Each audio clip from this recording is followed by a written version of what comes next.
Je vais vous montrer comment créer et gérer des tableaux sous Microsoft Word 2010.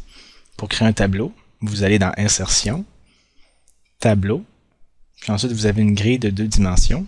Vous pouvez spécifier le nombre de colonnes et le nombre de rangées.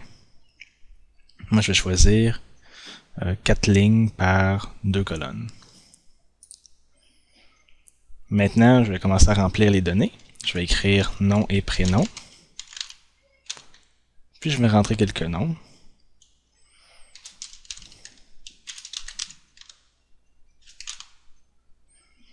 Bien, maintenant mon tableau est rempli. Ce qu'on peut vouloir choisir pour commencer, c'est un style.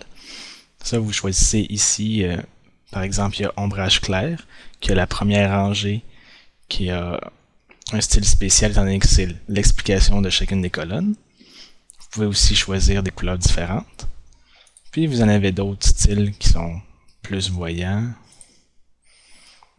Puis voilà, c'est vraiment selon ce que vous désirez. Alors je vais choisir le deuxième.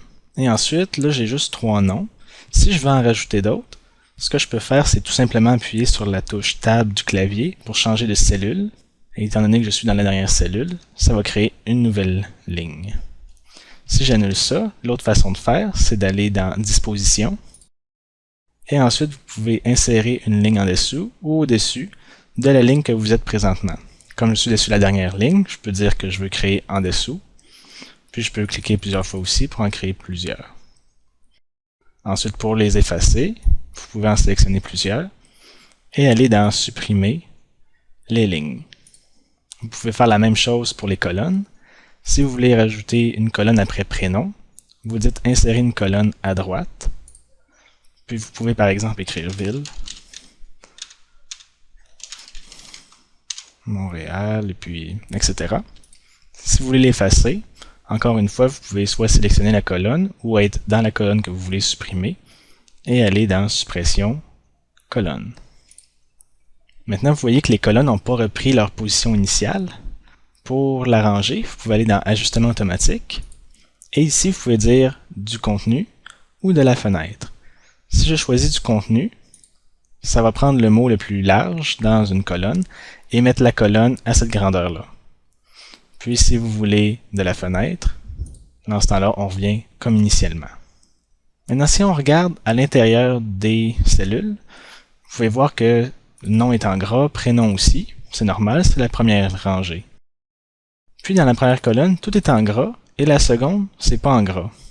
Ça, c'est parce que certains tableaux vont avoir des données importantes dans la première colonne. Mais dans notre cas, on n'a pas besoin d'avoir de valeur spéciale. Alors ça, vous pouvez dire dans Création que la première colonne, présentement, est cochée. Si vous le décochez, ça va enlever le gras. C'est pour dire que justement, c'est pas une colonne spéciale. Pour continuer, je vais copier les données qui sont déjà là, juste pour m'ajouter plus de données. Mon but, c'est d'arriver à 2 pages. Voilà. Puis si je regarde les 2 pages en même temps, on peut voir que sur la première, il y a le nom, prénom, et sur la deuxième, il y a juste des valeurs. C'est pas si pire dans notre cas puisque c'est prénom et nom, donc c'est assez clair qu'est-ce que c'est. Mais si vous avez beaucoup de colonnes qui se ressemblent, comme des numéros, des chiffres, que ce soit pour un tableau des revenus et des dépenses, quoi que ce soit comme ça, ça peut être difficile, quelqu'un qui aurait votre document imprimé, d'arriver à une page et puis de savoir qu'est-ce qui se passe dessus ce tableau-là. Ils vont devoir absolument retourner dessus la première page pour voir c'est quoi le nom des colonnes. Pour que le nom des colonnes se réplique d'une page à l'autre, vous allez tout simplement dans Disposition et répéter les lignes d'en-tête. Présentement, le bouton il est en mode non-édition, vous ne pouvez pas cliquer dessus. Ça, c'est parce que je ne suis pas présentement dessus une des premières rangées. Si je vais à la seconde rangée, il n'est toujours pas disponible, mais sur la première, il l'est. Ça, c'est parce qu'on peut choisir une ou plusieurs rangées qui vont être répétées de page en page. Moi, je veux juste la première. Alors, je vais dire la première de la répéter. Puis, si je retourne dans les 2 pages, on voit ici nom-prénom sur la première et nom-prénom sur la deuxième. Maintenant, parfois, vous allez avoir des cellules qui ont beaucoup de texte à l'intérieur.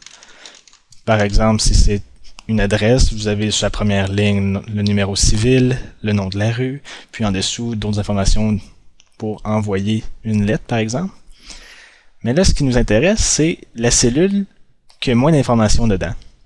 Présentement, vous voyez que le texte est en haut à gauche, mais vous pouvez vouloir qu'il soit dans le milieu, à droite, puis aussi aligné différemment dans le centre. Puis ça, vous pouvez le faire tout simplement dans Disposition. Et dans l'alignement du texte, vous avez les 9 possibilités. Alors, centré, à droite, au milieu, en bas, et toutes les autres possibilités. Une autre chose que vous pouvez faire, vous pouvez choisir une cellule et ensuite changer l'orientation du texte. Ça va faire que vous voyez ici qui est à la verticale. Puis vous pouvez vouloir l'avoir aussi à la verticale de l'autre côté, alors vous recliquez une autre fois dessus. Puis si vous voulez retourner au départ, vous recliquez une troisième fois. Vous avez donc ces 3 modes-là. Un autre détail, c'est que maintenant, une fois que vous êtes revenu au mode initial, vous avez quand même une hauteur de cellule qui est assez grande. Si vous voulez retourner à une hauteur normale, vous avez 2 choix. Soit que vous mettez votre curseur entre les 2 rangées, vous cliquez sans lâcher, vous bougez votre souris, vous pouvez choisir la hauteur que vous désirez. Une autre façon d'être plus précis, vous choisissez une rangée qui a la hauteur qui vous intéresse, vous allez à hauteur, présentement c'est 0.48 cm, vous pouvez copier, puis vous allez dessus la cellule que vous voulez changer la hauteur, présentement c'est 1.12 cm, puis je vais le mettre à 0.48 cm et appuyer sur Entrée. La dernière chose que je vais vous montrer, je vais d'abord effacer ça, ici. Je vais vous montrer comment trier les 2 colonnes. Maintenant qu'on a beaucoup de noms dedans, ça ne veut pas dire que vous avez déjà trié les données avant de les rentrer dans votre tableau. Alors pour ce faire, vous cliquez sur Trier et vous dites que vous voulez trier d'abord par la première colonne qui est le nom, en ordre croissant ou décroissant, et ensuite si vous avez 2 noms identiques, vous pouvez aller avec le prénom en ordre croissant. Je vais faire OK. Et maintenant en premier j'ai les Tom Cruise, ensuite j'ai Angelina Jolie, et puis Brad Pitt. Dernière chose, si vous voulez supprimer un tableau, vous avez juste à être dessus n'importe quelle cellule du tableau, aller dans Disposition, supprimer le tableau.